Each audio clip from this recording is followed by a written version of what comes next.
आज सबकी निगाहें किसान आंदोलन के नेताओं और सरकार के बीच होने वाली 7वीं बैठक के ऊपर पड़ी हुई हैं।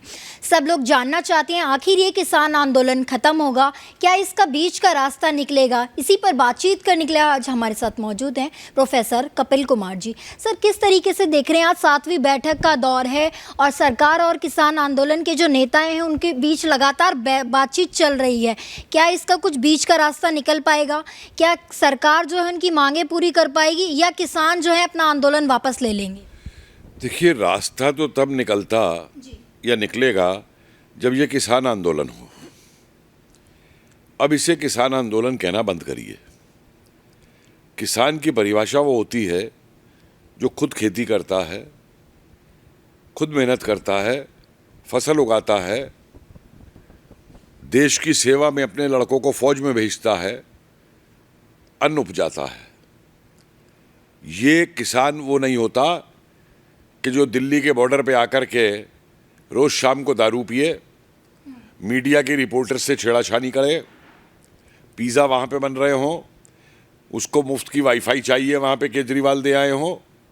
ये किसान नहीं, ये आड़ती हैं जिनका धंधा इस बिल से ख़त्म हो रहा है, और कुछ इसमें वो है जो ज़मींदार हैं। मैं किसान नहीं बोलूँगा उनको, उनसे पूछिए तो सही ज़रा वहाँ पे कि कितनी एकड़ ज़मीन है उनके पास, कि जिसके पास 100 एकड़ 200 400 एकड़ ज़मीन है वो ज़मींदार है जो दूसरों से खेती कराता है।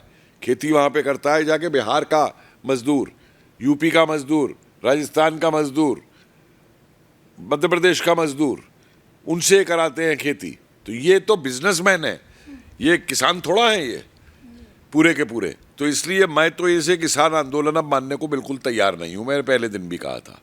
फिर मुझे एक बात बताइए, किसान आंदोलन का आतंकियों से क्या मतलब?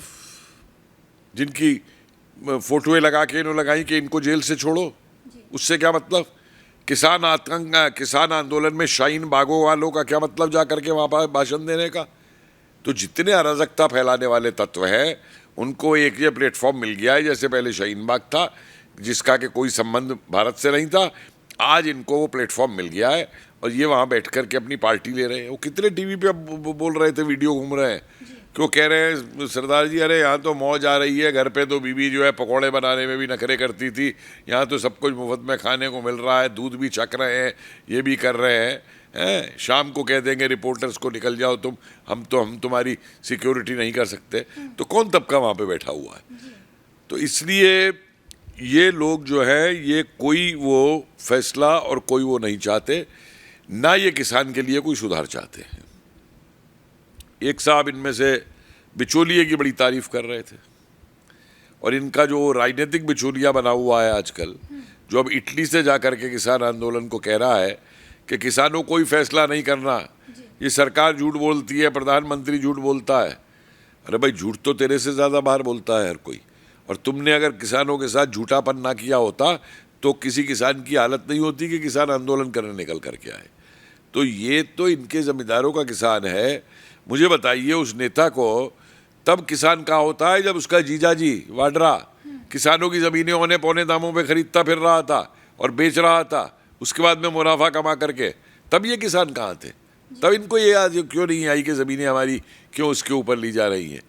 मंडी के अंदर ये किसान जो अपने को कह रहे हैं, ये ज़मींदार लोग गरीब और जो मझला किसान है उसको तो मंडी तक घुसने नहीं देते ये पूरा लेकर के।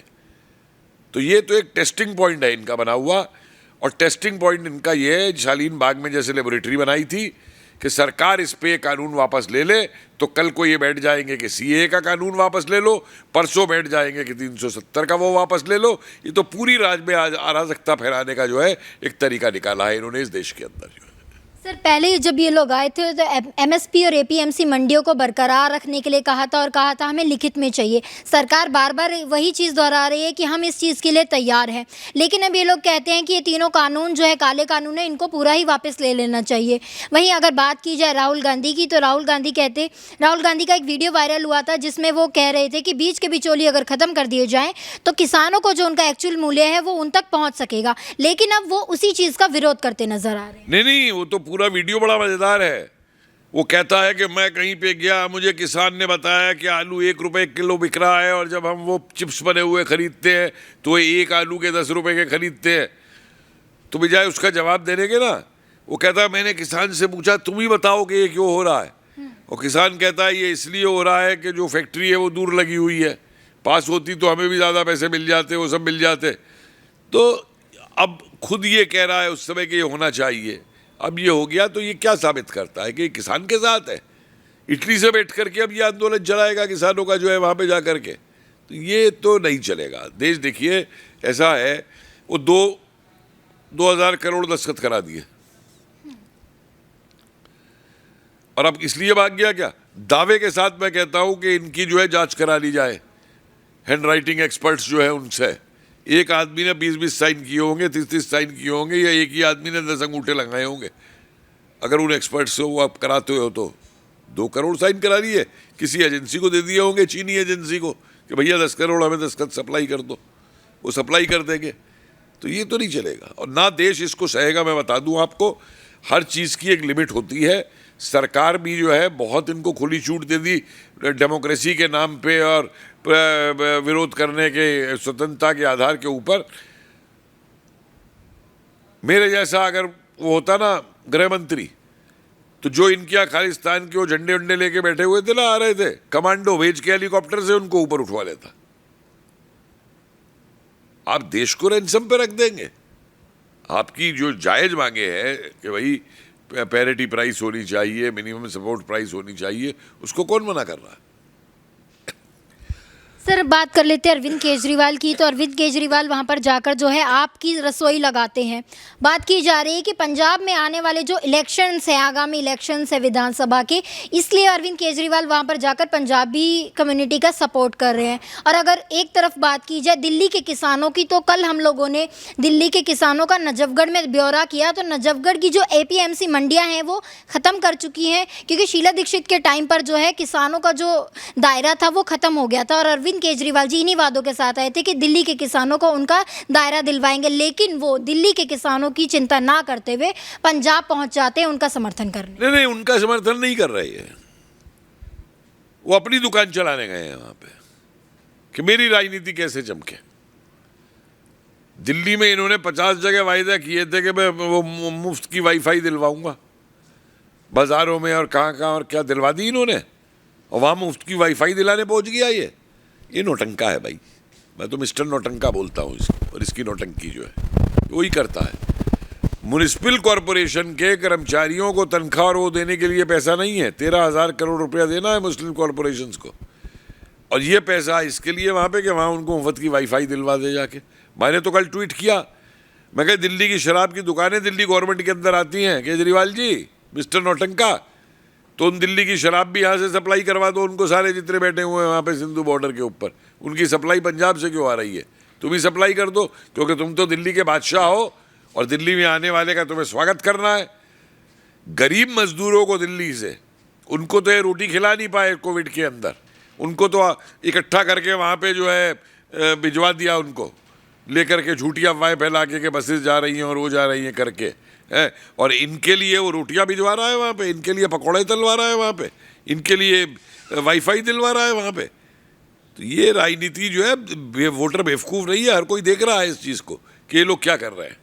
सर जिस तरह से पंजाब में जो है जियो के टावर तोड़े गए, जियो का बहिष्कार किया जा रहा है, स्वदेशी चीज़ों को बढ़ावा देने की बजाय स्वदेशी चीज़ों का बॉयकॉट किया जा रहा है, किस तरीके से देखते हैं आप इन चीज़ों? भाई देखिए, आतंकवाद के कई रूप है, और मैंने कल ही ट्वीट करके कहा कि अब ये कम्युनिकेशन आतंकवाद शुरू हुआ है। किसान टावर तोड़ेगा जाके? किसान तो खुश है कि उसको मिल गया मोबाइल फ़ोन करने के लिए।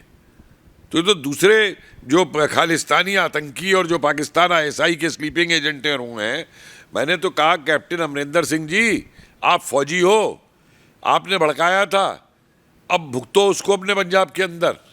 क्या हो रहा है अब देखते हैं आप क्या करोगे। जो ये रोज़ तोड़ेंगे इस तरीके से टावर, और ये तोड़ेंगे, आज टावर तोड़ा है कल को कुछ और तोड़ेंगे आकर के, तो कैसे करोगे इसका आप भुगतो। सर, राकेश टिकैत किसानों के नेता कहे जाते हैं, पहुंच जाते हैं किसानों का सपोर्ट करने और वहां पर इस तरह से स्पीच देते हैं कि मंदिर से भंडारा क्यों नहीं करवाया जा रहा किसानों के लिए, गुरुद्वारे से लगातार लंगर हो रहे हैं। मथुरा काशी के जो जमाखोरी पर सवाल करते हैं, जमाखोरी जैसे शब्दों का इस्तेमाल करते हैं। देखिए, पैसे का धंधा है। ये आदमी चुनाव में खड़ा होता है तो 9,000 वोट नहीं मिलती इसको, समझे। और आज ऐसे बन के बैठा है जैसे इससे बड़ा यही किसानी जानता है सारी की सारी, और किसी को मालूम नहीं है किसानी क्या करनी है। क्योंकि मैंने बताया ना, इनको चिंता नहीं है।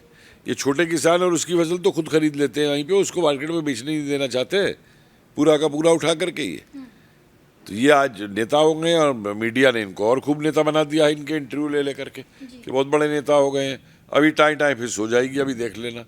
जिस दिन सरकार ने कड़ा रवैया अपना लिया ना, उस दिन ये भागते नजर आएंगे सारे के सारे। सर, इसी बिल के जो इनके पिताश्री थे महेंद्र सिंह टिकैत, उन्होंने इसी बिल के लिए काफ़ी आंदोलन किए थे, दिल्ली तक आए थे। इन्होंने भी इस बिल का इससे पहले समर्थन किया था, इनका आर्टिकल है एक न्यूज़पेपर में। लेकिन एकदम से ये पलटी खा जाते हैं और कहते हैं ये एक बिल जो है काला कानून है। पैसा बहुत बड़ा बोलता है भाई। कितने पैसे का लेन देन हुआ है इसमें, कितना, ये बता रहा हूँ ना। ये चीज़ें कहाँ से आ रही हैं? पिज़्ज़ा कहाँ से आ रहे हैं? शराब की बोतलें कहाँ से आ रही हैं? ड्रग्स कहाँ से आ रहे हैं? ये तो किसान के काम नहीं है। पैसा बोलता है और 1 मिनट में पलट जाएंगे। ये नेताओं की तो एक खास आदत है, जो नेता बनते हैं कुछ भी कह दो फिर माफ़ी मांग लो। जैसे वो राउत है और वो नोटी का उसने मतलब ही दूसरा बना दिया, तो अब तो हम उसको नोटी बोलते हैं, मिस्टर नोटी। मिस्टर नोटी हो गया है वो। अगर देखा जाए सभी जो मुख्य चेहरे हैं, योगेंद्र यादव हो गया, केजरीवाल हो गए, या अन्य और भी राकेश टिकैत हो गए, अन्य चेहरे हो गए, ये सब वही चेहरे दिखाई दे रहे हैं जो केंद्र सरकार के खिलाफ अक्सर आवाज़ उठाते हैं और अक्सर इन लोगों के, इनकी पार्टी से जो है देश विरोधी चीज़ें निकल के आती हैं। नहीं तो इनका काम ही अराजकता फैलाना है भाई। सीपीएम वाले क्या हैं? सीपीएम का काम कोई देश के प्रजातंत्र को मजबूत करना थोड़ा है। वो तो सर्वहारा की डिक्टेटरशिप चाहता है, उसके लिए आग लगाएगा।